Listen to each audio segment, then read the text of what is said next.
कोतवाली ऋषिकेश में वादिनी के द्वारा एक लिखित तहरीर दी गई कि उनकी नाबालिग पुत्री के साथ उनके पड़ोस में रहने वाले दिनेश के द्वारा अश्लील व गंदी हरकत की गई।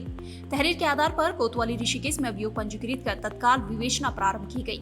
इसके पश्चात संबंधित अभियुक्त को वीरपुर खुर्द विस्थापित ऋषिकेश से गिरफ्तार किया गया है। थाना भगवानपुर पुलिस द्वारा भगवानपुर क्षेत्र अंतर्गत green dart health food private limited company पर जाकर वहां कार्यरत महिलाओं को जागरूक कर कार्यस्थल पर महिलाओं के साथ होने वाले यौन उत्पीड़न के संबंधी जानकारी दी गई। साथ ही डायल 112 व 1090 के संबंध जानकारी दी गई। पुलिस अधीक्षक चमोली रेखा यादव के द्वारा फरार अभियुक्त अपराधियों की गिरफ्तारी के लिए वैधानिक कार्रवाई करने के आदेश के अनुपालन में थाना थराली पुलिस द्वारा 5 माह से फरार चल रहे वांछित अभियुक्त को गिरफ्तार किया गया है। ये 9 अगस्त 2022 को एक तहरीर आई थी जिसमें वादी द्वारा बताया गया था उसकी नाबालिग लड़की कहीं चली गई है, तो उसमें तत्काल अभियोग पंजीकृत कर लिया गया था और विवेचना के दौरान प्रकाश में आया था उसके यहाँ मोहित नाम का लड़का जो पेंटर का काम करता था, बिजनौर का रहने वाला था, उसकी लड़की को लेके चला गया है। तो इसमें काफी जगह दबिश दी गई थी, प्रयास किए गए थे, परंतु ये अभियुक्त लगातार फरार चल रहा था और इसमें माननीय न्यायालय से MBW प्राप्त कर लिया गया था और 82 भी इसकी करवा दी गई थी। तो इसमें लगातार फरार होने के कारण अभियुक्त के ऊपर 10,000 का इनाम भी घोषित कर दिया गया था।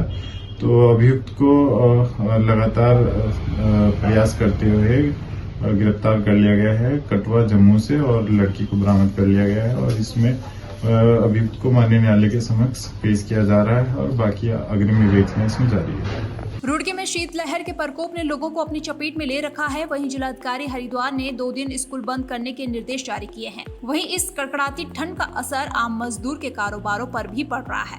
बहुत ज्यादा फर्क है, आदमी नहीं दिखाई दे रहा, रिक्शा वाले नहीं दिखाई दे रहे और भाई सारे काम ढीले चल रहे जी। बहुत कारोबार तो बिल्कुल ठप हो गए। सर्दी बहुत ज्यादा चल रही है सर्दी, इस वजह से 300 रुपया कमाते हैं पूरे दिन में, वही किराए में चला जाता है। रुड़की के शताब्दी द्वार चौक पर अंडे बेचने वाले युवक की देर रात मामूली बात को लेकर पीट कर हत्या कर दी गई, जिसके बाद मौके पर अफरा तफरी मच गई। वहीं घटना को अंजाम देने वाले एक आरोपी को पुलिस ने गिरफ्तार कर लिया है और अन्य आरोपियों की पुलिस तलाश कर रही है। पुलिस ने शव को कब्जे में लेकर पोस्टमार्टम के लिए भेज दिया है।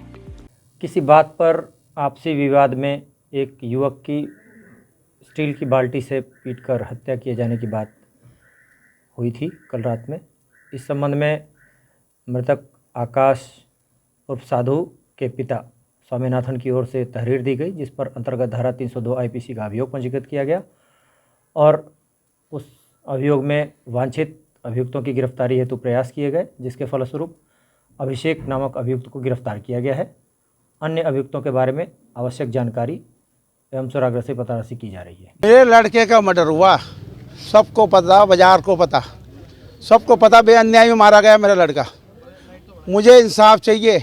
मेरा लड़का IT पे अंडे बेचता है, 8 साल हो गए से 10 साल दुकान लगाते हुए, कोई किसी को मारा नहीं, किसी से झगड़ा नहीं करा उसने। वहाँ पर उसका रिकॉर्ड देखे हैं, पुलिस में देखे हैं रिकॉर्ड और IT में देखे हैं रिकॉर्ड। क्यों मारा उन्होंने?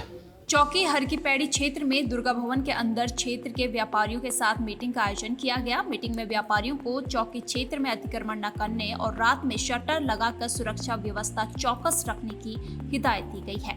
साथ ही नौकरों का सत्यापन करने के लिए भी प्रोत्साहित किया गया। वहीं व्यापारियों द्वारा मकर संक्रांति स्नान पर्व के दौरान व्यवस्थाओं को दुरुस्त करने में पुलिस प्रशासन का सहयोग करने का आश्वासन दिया गया। रिलायंस ज्वेलरी शोरूम डकैती प्रकरण में घटना के मास्टरमाइंड अभियुक्त शशांक को ट्रांजिट रिमांड पर देहरादून लाया गया है और माननीय न्यायालय के समक्ष पेश कर 14 दिन की न्यायिक अभिरक्षा में जेल भेज दिया गया है। रिलायंस स्टोर की जो डकैती में था, इसमें एक मेन अभियुक्त शशांक था, जिसको वारंट बी पर जो है ट्रांजिट रिमांड पर जो है बिहार से पटना से लेकर आए थे और इससे जो पूछताछ हुई हमारी टीम के द्वारा, इसमें काफी सारी सनसनीखेज बातें जो हमारी इन्वेस्टिगेशन में बहुत महत्वपूर्ण साबित होंगी आने वाले समय पर।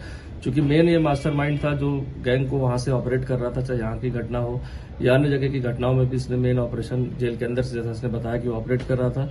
जो भी गैंग के लड़के जो उपलब्ध कराए जा रहे थे, सुबोध और एक नया नाम इसमें जो इसके ऊपर का आया, इसमें रंजन नाम से आया, फुल्लू सरदार, राजीव रंजन नाम है फुल्लू सरदार, जो अन्य इसी तरह के आपराधिक वारदातों में वहां पर जेल में निरुद्ध है।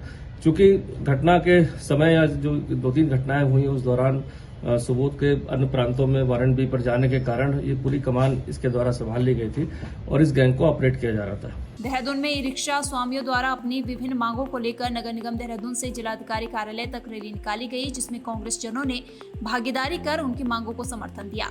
इस दौरान पूर्व विधायक राजपुर रोड राजकुमार, महानगर देहरादून के पूर्व अध्यक्ष लालचंद शर्मा व अन्य वरिष्ठ कांग्रेस जन उपस्थित रहे। अभिनव कुमार पुलिस महानिदेशक उत्तराखंड की अध्यक्षता में पुलिस मुख्यालय स्थित सभागार में राज्य रेलवे सुरक्षा व्यवस्था समिति की 10वीं बैठक आयोजित की गई, जिसमें उत्तर रेलवे, पूर्वोत्तर रेलवे, आरपीएफ, जीआरपी के अधिकारियों द्वारा प्रतिभाग किया गया। पुलिस महानिदेशक ने कहा कि रेलवे सुरक्षा से संबंधित मुद्दों पर विचार विमर्श करने का यह एक अच्छा माध्यम है।